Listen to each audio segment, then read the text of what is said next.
بسم اللہ الرحمن مسند احمد میں سند حسن کے ساتھ روایت ہے، نبی کریم صلی اللہ تعالی علیہ وسلم نے صحابہ کرام علیہم رضوان کو ارشاد فرمایا، مجھے تم پر سب سے زیادہ جس چیز کا خوف ہے وہ شرک اصغر ہے، چھوٹا شرک۔ ایک تو ہے شرک اکبر، بڑا شرک، یعنی اللہ تعالی کی ذات کے علاوہ کسی اور کو بھی اللہ کی ذات میں، اللہ کی صفات میں شریک کر دینا۔ اور ایک ہے شرک اصغر جس کا تعلق عمل کے ساتھ ہے، جبکہ شرک اکبر کا تعلق اعتقاد کے ساتھ ہے۔ تو فرمایا مجھے سب سے زیادہ جس چیز کا تم پر خوف ہے وہ شرک اصغر ہے۔ صحابہ کرام علیہم رضوان نے عرض کیا، یا رسول اللہ صلی اللہ علیہ وسلم، شرک اصغر کیا ہے؟ فرمایا ریاکاری،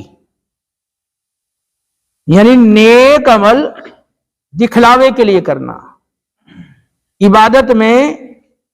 دکھلاوا کرنا، یہ شرک اصغر ہے۔ تو وہ عمل جو اللہ رب العالمین کی رضا کے لیے کرنا تھا، اس کو راضی کرنے کے لیے کرنا تھا، اور وہ عمل کسی اور کی خاطر بھی کرنا کہ وہ میرا موتقد بن جائے اور میں اس کی نظروں میں نیک بن جاؤں اور وہ میری تعریف کرے، یا میری اس عمل کی وجہ سے لوگوں میں شہرت ہو، لوگ میری تحسین کریں، اب خالص اللہ کی رضا پیش نظر نہ رہی، بلکہ اللہ کی رضا کے ساتھ ساتھ لوگوں کی رضا بھی وہ شامل ہو گئی اور دکھلاوا بھی شامل ہو گیا، تو گویا کہ اس نے وہ اللہ کی عبادت میں دوسرے کو، مخلوق کو شریک کر دیا۔ تو یہ شرک خفی ہے، یہ شرک اصغر ہے۔ نبی کریم صلی اللہ علیہ وسلم نے اپنی امت پر اس کا سب سے زیادہ خوف کیا ہے اور اس سے ڈرایا ہے۔ مسند احمد کی روایت ہے سند حسن کے ساتھ، نبی کریم صلی اللہ تعالی علیہ وسلم نے ارشاد فرمایا، من صلی یرائی فقد اشرک ومن صام یرائی فقد اشرک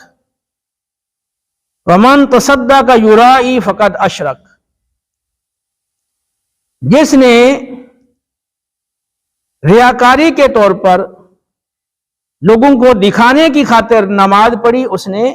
فقد اشرک، اس نے تحقیق شرک کیا۔ جس نے لوگوں کو دکھانے کی خاطر روزہ رکھا، بس بے شک اس نے شرک کیا۔ اور جس نے دکھلاوے کی خاطر صدقہ و خیرات کیا، بس بے شک اس نے شرک کیا۔ تو آپ نے صحیح حدیث پاک کی روشنی میں ملاحظہ کیا کہ ریاکاری کے طور پر، دکھلاوے کے طور پر نماز پڑھنا، روزہ رکھنا، صدقہ و خیرات کرنا، اسے شرک قرار دیا گیا ہے، یعنی شرک خفی اور شرک اصغر۔ اس حوالے سے ہمیں اپنے محاسبے کی سخت حاجت ہے، کیونکہ یہ دکھلاوا، یہ ریا انسان کے عمل کو بالکل باطل کر دیتا ہے۔ یا ایھا الذین آمنوا لا تبطلوا صدقاتکم بالمن والاذی کالذی ينفق مالہ رئاء الناس فلا یؤمن باللہ والیوم الآخر۔ اے اہل ایمان، اپنے اللہ کی راہ میں دیے ہوئے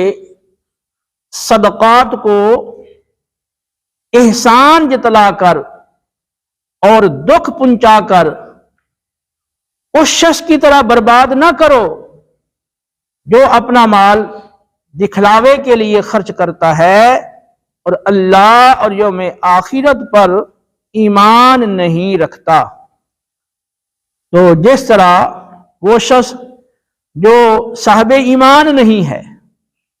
اور وہ اپنی واہ واہ کے لیے، اپنی تحسین کے لیے، اپنی شہرت کے لیے مال خرچ کرتا ہے، تو جس طرح وہ عمل آخرت کے لحاظ سے بالکل بیکار ہے، رائگاں ہے، باطل ہے، اس کا کوئی اجر نہیں، اسی طرح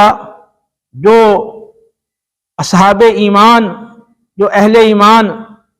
صدقہ دے کر اس پر احسان جتلاتے ہیں اور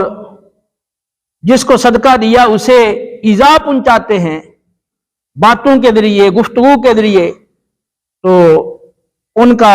وہ دیا ہوا صدقہ اور وہ خیرات وہ باطل ہو جاتا ہے، اس کا یہ عمل ضائع ہو جاتا ہے، آخرت میں اس کا کوئی اجر نہیں ہوگا۔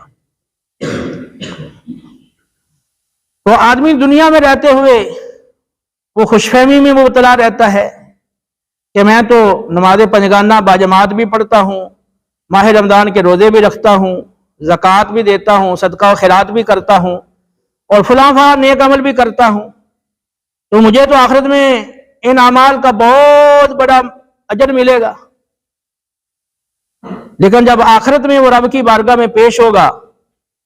تو وہاں جا کر پتہ چلے گا کہ میرے یہ اعمال ریاکاری کی وجہ سے اور